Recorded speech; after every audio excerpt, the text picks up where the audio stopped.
Ladies and gentlemen, the ringgit to Sing dollar is set to appreciate to a level where the ringgit will be below 3 ringgit to 1 Sing dollar, according to Bank Negara, and that's the Central Bank of Malaysia. Let's watch the reason why and what's the implication to all of us in Malaysia and in Singapore.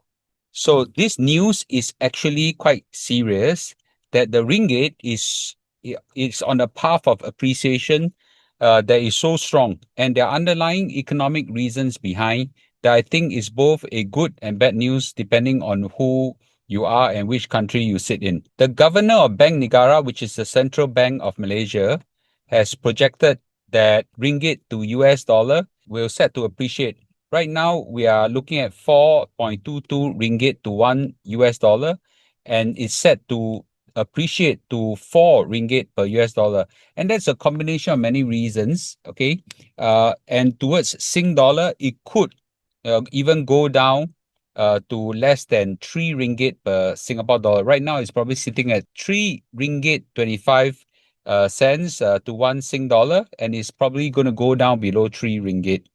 And that's gaining strength to strength. We have not seen this kind of appreciation for almost a decade. This is a psychological milestone, and this level of exchange rate is important because the last time we appreciated to this level is 2015 level, and now it reflects a lot of confidence in the Malaysian economy, and I think also to some extent the Malaysia political environment as well.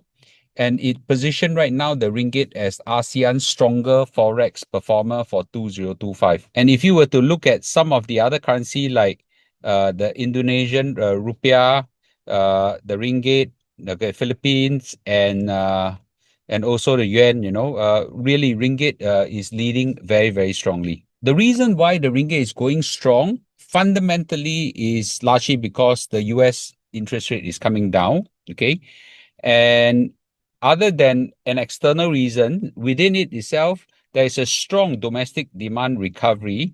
And Prime Minister Anwar Ibrahim has set a policy of prudent policy, and it reduces a lot of the deficit and in the sense, start to rebuild investor confidence.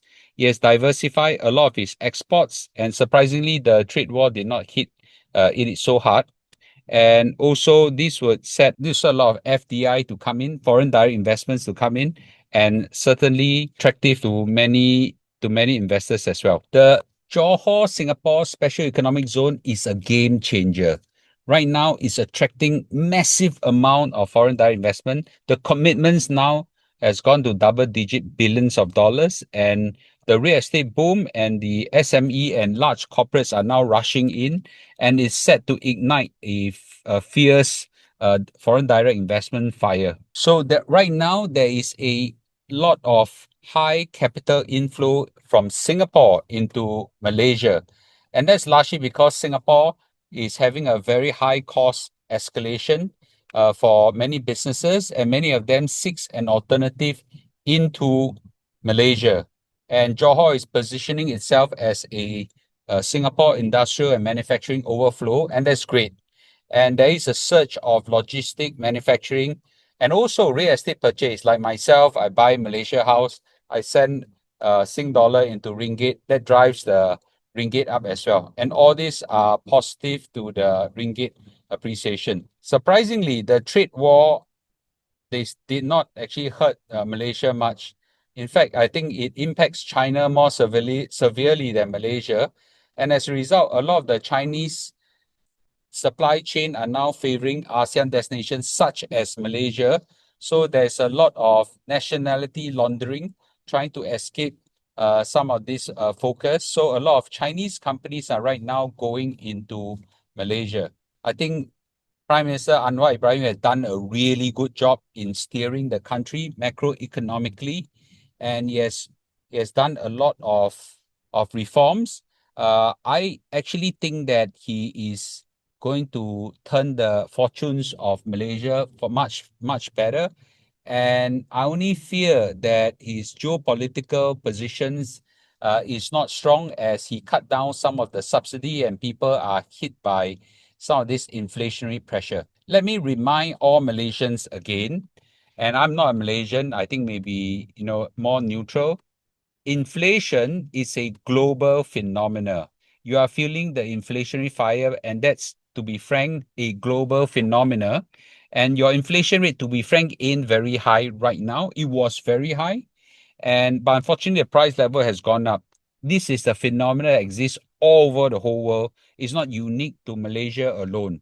Okay, but your ringgit, if it's set to appreciate a lot, will help to cushion some of this cost of living. So things are heading in the right direction. What you don't want is to stop by voting in the wrong party or wrong government.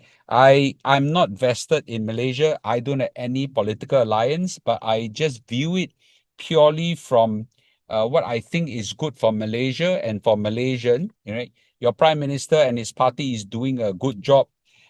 Try to make sure you don't disrupt that process. If not, I think the improvement you're getting right now will get discontinued. So the subsidies reform that you're seeing right now probably has short-term pain, and it is painful. Let me recognize it, but it has got long-term gain. It is very important for a government to be fiscally balanced or in a surplus situation, and cutting down on the fuel and the food subsidies help to reduce leakage, wastage, and even corruption. Okay, the fiscal space that now redirected towards education, infrastructure, and green technology has clearly taken fruits as well. And this helped with the ringgit appreciation. And whenever you see the ringgit appreciating, it is a sign that your country is improving. And I think that with the capital return, more companies are built up, your economy will go up and more jobs are available. And I think, it is something that you all should treasure it and let the train continue to move on. Now, for Singaporeans, I need to say this, the ringgit is not going to be as attractive for you as in the past. So, I mean, it is still great, but it's not as great as used to be. But when we see our neighbors doing well, it will set us to do well as well, and we should take comfort. So, we have not seen the ringgit break below 3 ringgit to 1 Sing dollar for a long time, but I think it's a very positive sign. So let's monitor the macroeconomic signals where the monetary policy, domestic policy, and external shocks that are happening to across the world will have all implications towards Malaysia and also to some extent Singapore as well. And I think the final key takeaway I have is this: Malaysia is doing well, and I hope they continue to do well moving forward. We hope that Malaysia will stay united, bite the bullet, and take on this blow so that you have long-term gain.